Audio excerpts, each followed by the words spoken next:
नमस्कार, मी सुवर्णा. दुपारचे 2 वाजलेत. काही महत्त्वाच्या बातम्या बुलेटिनमध्ये आपण बघूयात. बातमी नवी मुंबईतून. नवी मुंबईतील शिंदे आणि ठाकरे गट आमने सामने आल्याचं बघायला मिळालं. तुर्भे इथल्या शाखेवर शिंदे गटाने दावा केल्यानं वाद पेटलाय. राजू शेख यांच्या नावावर ही शाखा आहे. राजू शेख शिंदे पक्षात सामील झाल्यानं ही शाखा ही शिंदे पक्षाकडे आली आहे. याला आक्षेप घेण्याकरता ठाकरे पक्षाचे कार्यकर्ते आले होते, मात्र या शाखेचा पेपर दाखवताच ते परत गेले. या ठिकाणी मोठा पोलीस बंदोबस्त तैनात करण्यात आलेला आहे.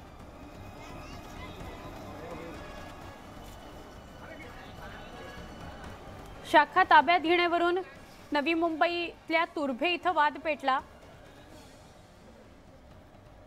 उद्धव ठाकरे गट आणि शिंदे गट यांच्यात शाखा ताब्यात घेण्यावरून वाद पेटलेला आहे.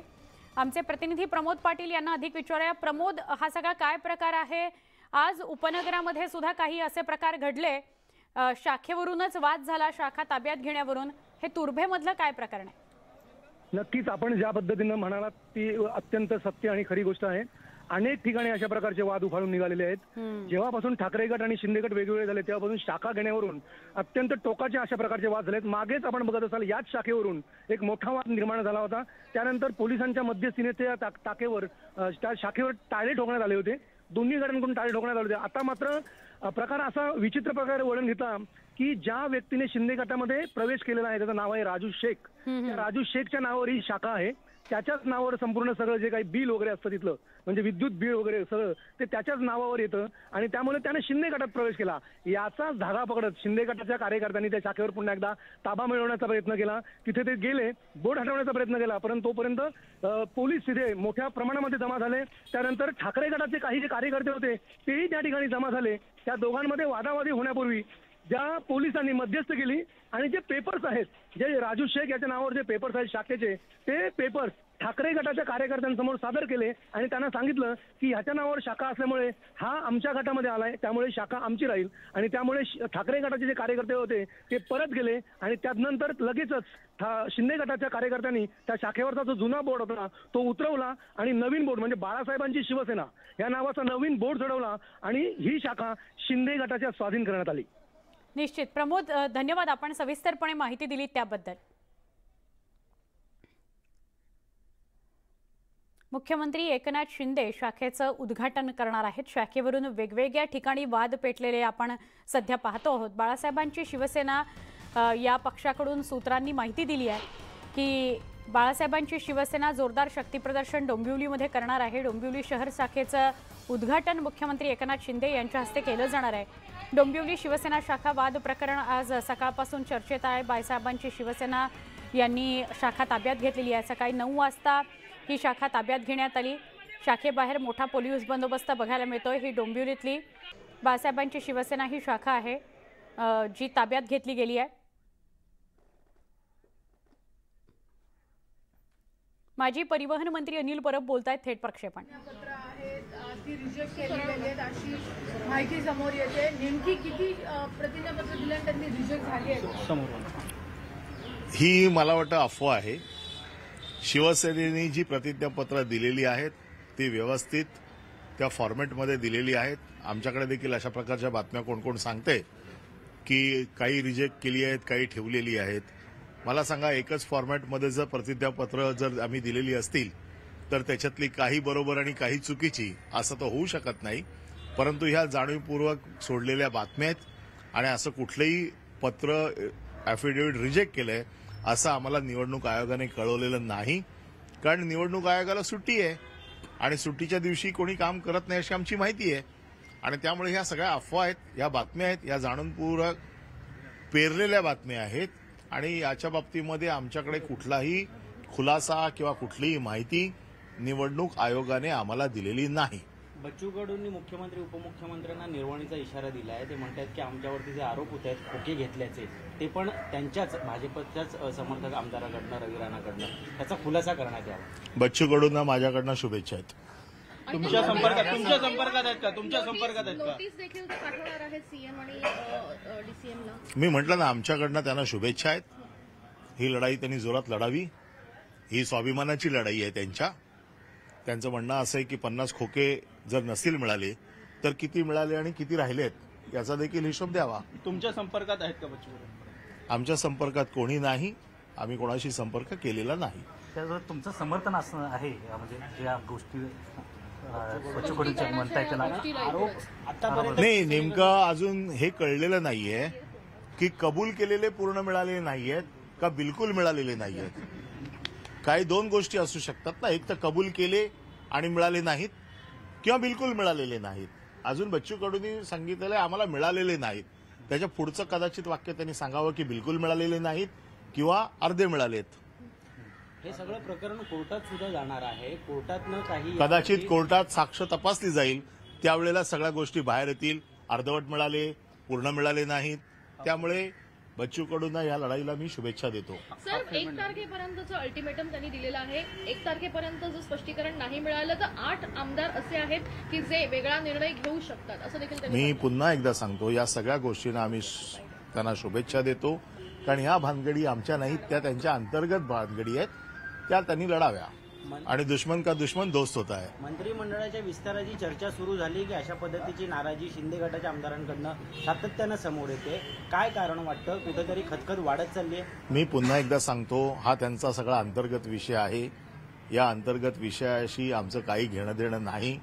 त्यांच्या लढाईला आमच्या शुभेच्छा आहेत, एवढंच आम्ही सांगू शकतो. मुंबई महापालिका ज्या निवडणूक पद्धतीने रावसाहेब दानवे असेल, भाजपा असेल किंवा शिंदे गटातील लोक आदित्य ठाकरेंना टार्गेट करतात, तोंड सांभाळून बोलावं, त्यांचे संस्कार काय ते कशा पद्धतीने बोलतात, याबाबत काय सांगा? फडणवीस म्हणतात महाराष्ट्राची जनता बघते कोणावरती काय संस्कार आहेत ते, आणि संस्काराची भाषा कोणी करू नये. आदित्य ठाकरेंवरती बाळासाहेबांचे संस्कार आहेत. आता यांना असं म्हणायचं आहे का की बाळासाहेबांनी आदित्य ठाकरेंवरती चुकीचे संस्कार केले, तर त्यांनी तसं सांगावं की बाळासाहेबांनी चुकीचे संस्कार केले आदित्य ठाकरेंवरती. तो त्यांचा नातू आहे, त्यांच्या सानिध्यात वाढला आहे, त्यांनी त्याला युवासेना प्रमुख केलेला आहे. त्यामुळे त्यांच्यावरचे संस्कार चुकीचे आहेत. तर बाळासाहेबांनी आदित्य ठाकरेंवरती चुकीचे संस्कार केलेत असं त्यांना म्हणायचं असेल तर त्यांनी बेशक म्हणावं तसं. शेतकऱ्यांचा पाहणी दौरा उद्धव ठाकरेंनी केल्यानंतर आता मुख्यमंत्री उपमुख्यमंत्री राज्यभरात दौरा काढणार आहेत.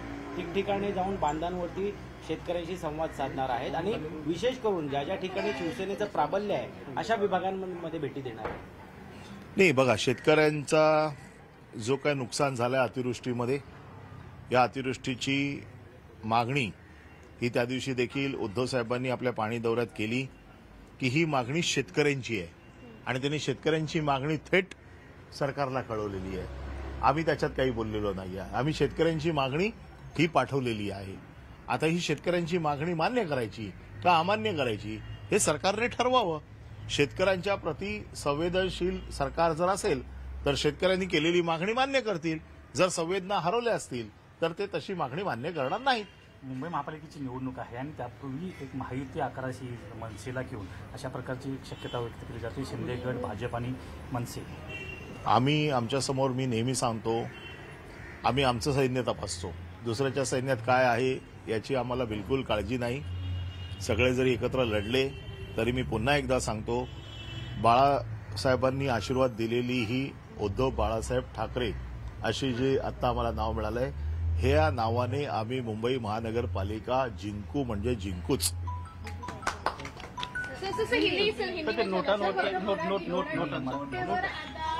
महापुरुषांचे कोणाचे फोटो असेल? महापुरुषांचे फोटो असेल, लक्ष्मीचा फोटो असा, गणपतीचा फोटो असा, छत्रपतींचा फोटो असा, बाबासाहेब आंबेडकरांचा फोटो असा, अशा नवीन नवीन मागण्या आहेत. शिवसेनेची काय मागणी? बघा, शिवसेनेने कुठलीही अधिकृत मागणी केलेली नाही आणि ह्या नोटांच्या राजकारणामध्ये शिवसेना हा गरिबांचा पक्ष आहे. हो, त्यामुळे ह्या सगळ्या भानगडीत शिवसेना काही जात नाही. परंतु जर मला विचाराल कोणाचा फोटो असायला पाहिजे तर मी तर सांगेन बाळासाहेबांचा असायला पाहिजे. त्याचं कारण असं आहे की माझा नेता असायला पाहिजे असं प्रत्येकाला जर वाटत असेल तर मी तर शिवसेनेचा आहे. मला असं वाटतं की बाळासाहेबांचा असायला पाहिजे, पण माझ्या वाटण्याला काही महत्व नाहीये ना. शेवटी हे सरकार ठरवत असतं की त्याच्यावर काय असायला पाहिजे. हे जाणून बुजून निर्माण केलेले वाद आहेत. सर, रुपयाचं अवमूल्यन होत आहे, त्याच्याकडे केंद्र सरकारचं लक्ष नाही, पण मात्र नोटांवरती फोटो कोणाचे यावरती भर दिला जातो. या गोष्टीवरती सरकारने लक्ष दिलं पाहिजे की आपला रुपया घसरतोय. त्यावरती आपल्या ज्या निर्मलाताई आहेत त्यांनी असं सांगितलंय की रुपया घसरत नाहीये, डॉलर मजबूत होतोय. त्याच्यावरती आपण बघताय व्हॉट्सअपवरती बरेचसे त्याच्यावरती मेसेज फिरतायत, वेगवेगळ्या पद्धतीने त्याच्यावर टीका होते. परंतु आपल्या देशाचं मूल्यमापन हे आपल्या रुपयावरती अवलंबून असतं आणि तो नुसता रुपया घसरत नाहीये, तो देश घसरतोय आणि त्यामुळे सरकारने याची काळजी घेतली पाहिजे असं सर्वसाधारण नागरिक म्हणून, एक टॅक्स पेअर म्हणून मला वाटतं. हिंदी में जानना चाहेंगे सर, पहला तो यही सवाल है कि एफिडेविट को लेकर जिस तरह की बातें फिलहाल हो रही है, क्या कहेंगे इस मामले में? एफिडेविट रद्द किए गए हैं ऐसा भी कहा जा रहा है. शिवसेना ने जो एफिडेविट दिए हैं वो सही फॉर्मेट में दिए हैं और एक ही फॉर्मेट में दिए जाते हैं. ये सब जो अभी जो बातें चल रही है, हवा में बातें चल रही है, जानबूझ के कोई ये अफवाहें छोड़ रहा है कि शिवसेना के एफिडेविट कैंसिल हो गए. ऐसा कोई कम्युनिकेशन इलेक्शन कमीशन से हमको मिला नहीं है और अभी तक हमको ये जानकारी नहीं है, क्योंकि इलेक्शन कमीशन को छुट्टी है दिवाली की और ऐसे समय में कोई कम्युनिकेशन हमसे तो इलेक्शन कमीशन का हुआ नहीं है. पुढच्या बातम्यांकडे वळूया. आदित्य ठाकरे हे नाशिक दौऱ्यावर आहेत. पांढुर्ली इथं शेतकऱ्यांसोबत आदित्य ठाकरेंनी चर्चा केली. कुणीही धीर सोडू नका, आम्ही शेतकऱ्यांसोबत आहोत. प्रशासनाला तातडीने मदत जाहीर करायला लावू असं आश्वासन आदित्य ठाकरेंनी दिलंय. उद्धव साहेबांनी फक्त तुमच्यासाठी आम्हाला इथं पाठवलं आहे असा धीर त्यांनी दिला. ओला दुष्काळ जाहीर झाला पाहिजे या शेतकऱ्यांच्या मागणीसाठी आम्ही विधानसभेत आवाज उठवू असं शेतकऱ्यांना त्यांनी सांगितलं.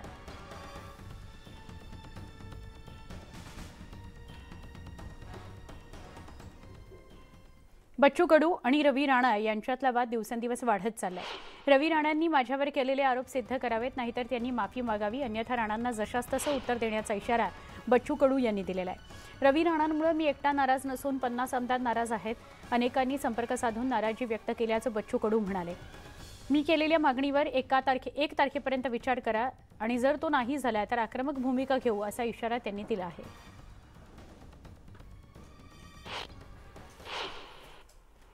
नाही, ते निघेन वगैरे असं काही म्हणाले नाहीत किंवा ते वेगळा काय निर्णय घेणार इकडे तिकडे जाण्याचा असं काही म्हणाले नाहीत. ते म्हणाले मला या विषयाचा काही जर सोक्षमोक्ष लागावा. माझ्याबरोबर 7-8 आमदार आहेत की ज्यांना ह्या गोष्टी पसंत पडत नाहीत.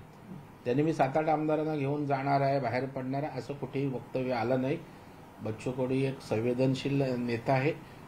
त्यांना सगळ्या स्थितीची जाणीव आहे, आकलन आहे आणि त्याच्यामुळे अशा भावनेतनं त्यांनी ते वक्तव्य केलेलं नाही. अर्थात बच्चू कडू हे चांगले, ज्यांनी स्वतःच्या हिमतीवर पक्ष उभा केलाय, ज्यांच्या बरोबर अनेक आमदार आहेत, त्यांच्याबाबत या नौटंकी दाम्पत्य असं काही बोलत असेल तर नक्की बच्चू कडूंसारखा दिलदार पक्षप्रमुख म्हणून ते वागतायत तर त्यांना त्रास होणं बरोबर आहे. आता बच्चू कडूंच्या किती आहेत आमदार संपर्कात? ते 7 असतील, 17 असतील. आता ते त्यांना माहिती आहे. यांचं कसं असतं माहितीये का? प्रेमभंगाचं दुःख आहे की नाही? प्रेमभंगाचं दुःख की मैंने तुम्हें दिल दिया था दिलदार समझकर, तुमने ठुकरा दिया फुटबॉल समझकर. तर बच्चू कडू साहेबांनी जे काही त्यांच्यासाठी जे सगळं केलं होतं त्याची काहीच किंमत नाही ठेवली. असं नाही करायला पाहिजे. वाईट केलं ते मंत्रिपदासाठी. त्यामुळे बच्चू कडू साहेबांचा सगळा विश्वासघात झालाय आणि मग आता पद लोकांमधूनही जाईल आणि तिकडूनही जाईल तर वाईट होतं ना. नोटेवर लक्ष्मी आणि गणपतीचा फोटो हवा या केजरीवालांच्या मागणीनंतर नवीनच वाद पेटलाय. आता भाजप आमदार नितेश राणे यांनी या वादात उडी घेतली आहे. त्यांनी छत्रपती शिवाजी महाराजांचा फोटो असलेली 200 रुपयांची नोट शेअर केली आहे. आमदार नितेश राणे यांनी राष्ट्रपिता महात्मा गांधी यांच्या जागी छत्रपती शिवाजी महाराज यांचा फोटो असलेली नोट शेअर केली आहे. त्याला राणे यांनी ये परफेक्ट है अशी कॅप्शन दिली आहे.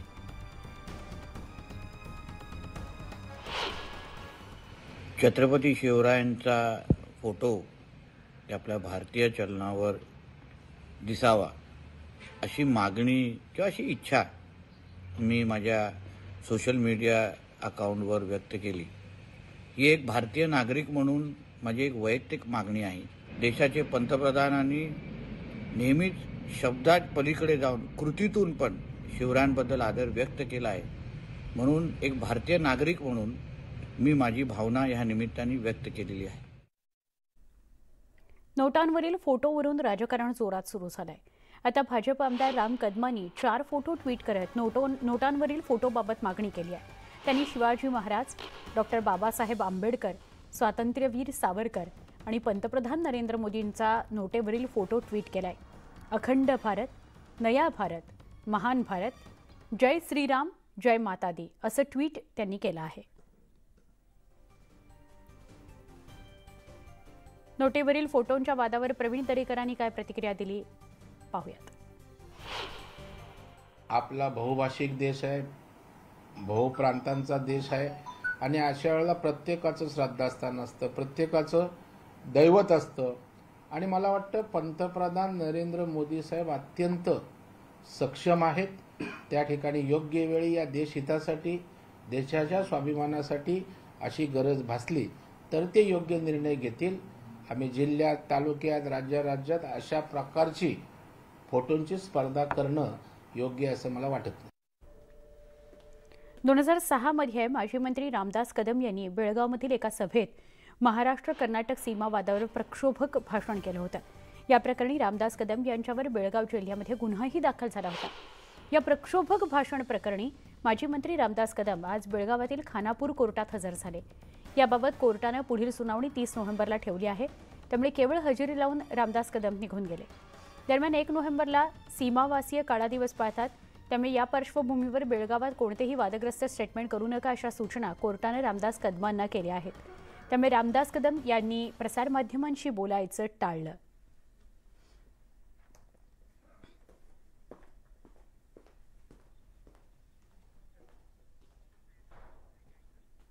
दिवाळीनंतर शिंदे फडणवीस सरकारमध्ये मोठे प्रशासकीय बदल होणार असल्याची माहिती सूत्रांनी न्यूज 18 लोकमतला दिली आहे. प्रधान सचिव, अतिरिक्त मुख्य सचिव, राज्यातील मोठ्या महापालिकांचे आयुक्त, जिल्हाधिकारी यांच्या बदल्या होण्याची शक्यता आहे. तसंच मंत्रालयातील महसूल, गृह, वित्त, सार्वजनिक बांधकाम या विभागाचे सचिव दर्जाचे अधिकारी सुद्धा बदलले जाऊ शकतात.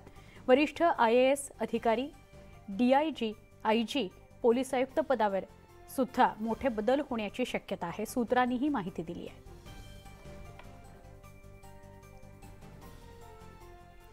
जयदेव बाळासाहेब ठाकरे यांनी त्यांच्या कुंचल्यातून साकारलेलं हिंदुत्वाचं शिवधनुष्य चित्र मुख्यमंत्री एकनाथ शिंदे यांना भेट म्हणून दिलं आहे.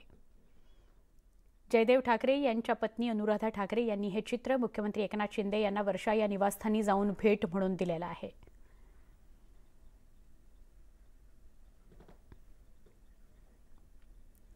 उपमुख्यमंत्री देवेंद्र फडणवीसांच्या साधेपणा पुन्हा एकदा पाहायला मिळाला. देवेंद्र फडणवीस हे सर्वसामान्यांप्रमाणेच विमानतळावर रांगेत उभे राहिल्याचं चित्र बघायला मिळालं. नागपूर विमानतळावर हे दृश्य होतं. सर्वसामान्यांसोबत बोर्डिंग पासच्या रांगेत ते उभे राहिले.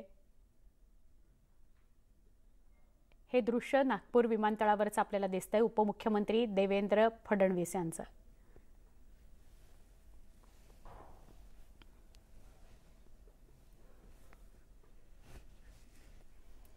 BCCIने एक ऐतिहासिक निर्णय घेतलाय. आता क्रिकेटमध्ये महिला पुरुष खेळाडूंना समान मानधन मिळणार आहे. BCCIचे सचिव जय शहा यांनी ही मोठी घोषणा केली आहे. आता पुरुष आणि महिला क्रिकेटपटूंना समान मानधन मिळणार आहे. कसोटी क्रिकेट सामन्यासाठी पुरुष क्रिकेटपटूंना 15 लाख, एकदिवसीय क्रिकेटसाठी 6 लाख आणि T20 सामन्यांसाठी 3 लाख रुपये मानधन मिळत होतं. आता महिलांना सुद्धा पुरुषांप्रमाणेच मानधन मिळणार आहे. BCCIच्या ऐतिहासिक निर्णयाविषयी अधिक जाणून घेऊया. पुरुष आणि महिला क्रिकेटपटूंना समान मानधन मिळणार आहे. कसोटी क्रिकेट सामना खेळला तर 15 लाख रुपये मानधन मिळत होतं, जे आधी फक्त पुरुषांना मिळत होतं, आता स्त्रियांना सुद्धा मिळणार आहे. एकदिवसीय क्रिकेट सामना 6 लाख रुपये मानधन आणि T20 सामना 3 लाख रुपये मानधन आतापर्यंत फक्त पुरुषांना मिळत होतं, आता महिला खेळाडूंना सुद्धा मिळणार आहे.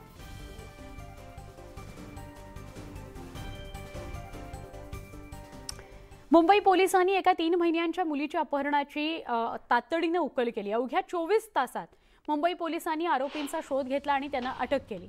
आरोपींच्या शोधासाठी 8 पथकं तयार करण्यात आली होती. त्यानंतर अखेर मुलीचा शोध लागला आणि एका आरोपीला अटक करण्यात आली.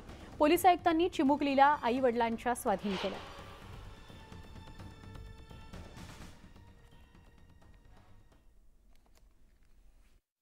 आपण आपल्या मुलांकडे अधिक लक्ष देणं गरजेचं आहे. आम्ही प्रयत्नशील असतोच, परंतु आपणही कधी दुर्लक्ष करता कामा नये.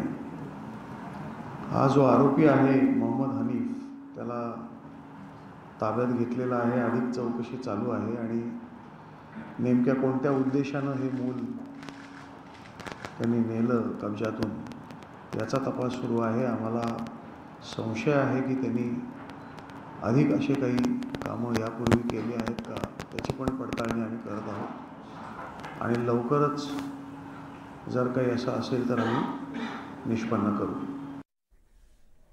पिंपरी चिंचवडमधील एका सराईत गुन्हेगारानं चक्क इंस्टाग्रामचा वापर करत पिस्टल विक्री सुरू केली होती. पोलीस आयुक्त अंकुश शिंदे यांनी या प्रकरणाची गंभीर दखल घेतली. खंडू कालेकर, अक्षय सुर्वे आणि शुभम खडके याला जेरबंद करण्यात आले. त्यांच्याकडून 3 देशी बनावटीचं पिस्तूल आणि 12 जिवंत काडतुसं जप्त करण्यात आली आहेत.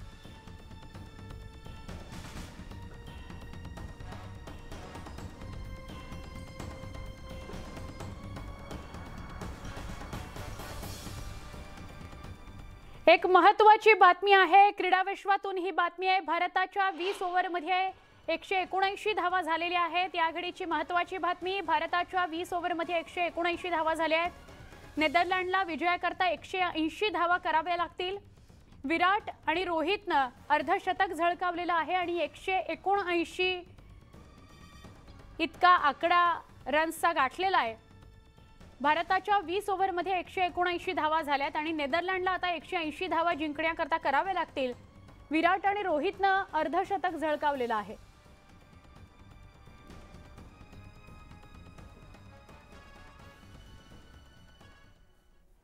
सांगलीच्या मासाळवाडीत अनोखी प्रथा पाहायला मिळते. मासाळवाडीत मंदिरावरून मुलं खाली फेकून त्या मुलांना झेलायची प्रथा आहे. महालिंगराया या देवाच्या यात्रेत ही प्रथा सुरू असते. पुरोगामी समजल्या जाणाऱ्या महाराष्ट्रात अंधश्रद्धेच्या नावाखाली चालणाऱ्या या अघोरी प्रथा कधी बंद होणार असा सवाल विचारला जातोय.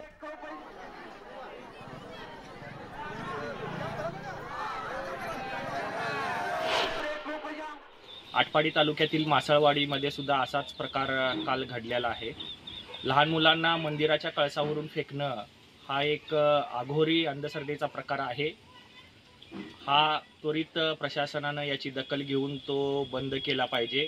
राज्यामध्ये सध्या जादूटोणा विरोधी कायदा आणि लहान मुलांचं हक्काचं संरक्षण करणारा कायदा आहे. या दोन्ही कायद्याअंतर्गत ही प्रथा बंद होऊ शकते. राज्यभरात दिवाळीचा सण मोठ्या उत्साहात साजरा करण्यात आला. मात्र साताऱ्यातील खोडशी गावात मगरीच्या दहशतीमुळे ग्रामस्थांना दिवाळी साजरीच करता आली नाही. कृष्णा नदी काठावर वसलेल्या खोडशी गावाच्या मध्यवस्तीत दिवाळीच्या आदल्या दिवशी 9 फुटी मगर घुसली आणि गावात दहशतीचं वातावरण निर्माण झालं. सलग 3 दिवस या अवाढव्य मगरीच्या दर्शनामुळे ग्रामस्थ दहशतीत होते, भीतीत होते. या मगरीला वनविभागाच्या एका टीमनं रात्रीच्या सुमारास पकडलं. यानंतर ग्रामस्थांचा जीव भांड्यात पडला असतानाच आज पुन्हा सकाळी ग्रामस्थांना मगरीचं दर्शन झालं. रविवारी संध्याकाळी इथं आमच्या वस्तीपाशी मगर अचानक दिसली 10 वाजता. इथे आमची जनावरे वगैरे आहेत. गावातला महत्त्वाचा चौकच आहे हा आणि गावातला मेन रोडच आहे. इथे या मेन रोडला दिसल्यामुळे गावात दहशतीचं वातावरण झालं. जनावरांचं किंवा आम्हाला वेळ काढून तिथं थांबावं लागलं. दिवाळीकडे काही लक्ष देता आलं नाही. मगर पूर्ण गावात म्हणजे लोकवस्तीत यायची गावातल्या आणि 4 दिवसानं मगर इथं कर्मचाऱ्यांनी सापडली तर धरून ते नेली आणि अजून एक 2-4 मगरी अजून नदीपात्रात आहेत. लहान मुलांना सुद्धा आमच्या घरातून बाहेर पडता आलं नाही. लहान मुलं आम्हाला दिवाळी काय ते कसली दिवाळीच माहिती झाली नाही त्या मगरीच्या दहशतीमुळं आणि शासनानं ताबडतोब लक्ष द्यायला पाहिजे. आम्ही तक्रार दिली त्यांच्याकडे, सरपंचाने दिली.